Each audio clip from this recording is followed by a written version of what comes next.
यह है आरजे कार्तिक की 1 मिनट स्टोरी। ये कहानी एक गरीब किसान की, जिसके दिन ठीक नहीं चल रहे थे, खेती बाड़ी में उसे फायदा नहीं हो रहा था, उदास रहता था। एक दिन सुबह जब जगा तो देखता है कि उसकी झोपड़ी के बाहर जो तालाब का हिस्सा था, जहां पर थोड़े से एरिया में पानी भरा हुआ था, उस कीचड़ वाले एरिया में कमल का फूल खिला। बेमौसम कमल का फूल देख करके बड़ा प्रसन्न हुआ। बड़ी मुश्किल से कीचड़ के बीच में गया, जाकर के कमल का फूल निकाल लाया और सोचने लगा कि इसको ही जाकर के बाजार में बेच देता हूं, कुछ तो कमाई होगी, आज का खर्चा निकल जाएगा। जो बाजार में पहुंचा तो बड़ी भीड़ थी। किसी ने बताया कि हमारे गांव में एक महात्मा जी आए हैं, जिनके दर्शन के लिए आज राजा आने वाला है। बहुत लोग आए हुए थे।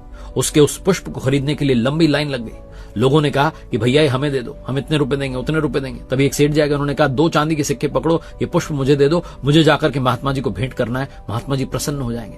तभी उससे बड़ा सेठ आ गया, उसने आकर के कहा कि 10 चांदी के सिक्के दे रहा हूं, ये फूल मुझे दे दो। ये मोल भाव चल ही रहा था कि तभी राजा का मंत्री आ गया, उसने कहा ये पुष्प हमें दे दो, हम राजा को देंगे, राजा महात्मा जी को देंगे, बड़े इंप्रेस होंगे महात्मा जी, तुम मुझसे 100 चांदी के सिक्के ले लो।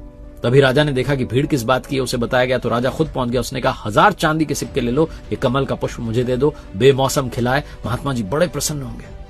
उस किसान ने कहा कि मैं ये बेचूंगा तभी तो तुम खरीदोगे, मुझे बेचना ही नहीं। जब ये इतना ही कीमती है तो मैं खुद जाकर के महात्मा जी को चढ़ाऊंगा। किसान खुद पहुंचा, जाकर के महात्मा जी के चरणों में उस पुष्प को रखा और कहा महात्मा जी जो भी है यही है, मैं तो गरीब हूं, मेरे पास में कुछ नहीं है।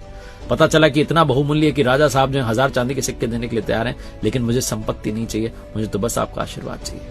महात्मा जी ने उस दिन अपने शिष्यों से कहा कि यह होता है समर्पण का भाव, जहां जो था सब अर्पित कर दिया, इस आशा में कि प्रभु कृपा बरसाएंगे।